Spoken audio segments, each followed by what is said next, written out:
নতুন একটি ভিডিওর সাথে সকলকে জানাই স্বাগত। তো দেখো বাইরে বৃষ্টি হচ্ছে, তো বৃষ্টির দিনে কাজ তো কিছু করতেই হবে। তো আগামীকাল 31শে জুলাই, তো 31শে জুলাই আমরা আগেই বলেছি ম্যাডামের রিটায়ারমেন্ট। তো তার আগে কিন্তু আমাদের যেখানে এই অনুষ্ঠানটি হবে, আমাদের ছোট্ট যে অনুষ্ঠানটা করব, সেই অনুষ্ঠানের জন্য কিন্তু তোড়জোড় চলছে। দেখো বেঞ্চ টেন্সগুলো আমরা সাজিয়ে নিয়েছি। এবার দেখো আমরা সকলে মিলে কিন্তু চেষ্টা করছি সুন্দরভাবে গোছানোর, যাতে ম্যাডামের ফেয়ারওয়েল যে পার্টিটা যেন সুন্দরভাবে আমরা সম্পন্ন করতে পারি। দেখো আমাদের স্কুলের নাম গড়জেলা অবৈতনিক প্রাথমিক বিদ্যালয়। এই যে আমাদের ম্যাডাম আমাদের সাথে আছে, আমরা ছাত্রদেরকে সাথে নিয়ে কিন্তু আমরা সমস্ত কাজগুলো সেরে ফেললাম।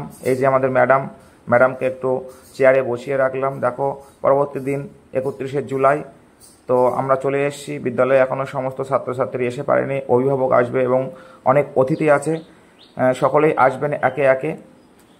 তো এর পরবর্তী পর্ব কিন্তু পরবর্তী ভিডিওতে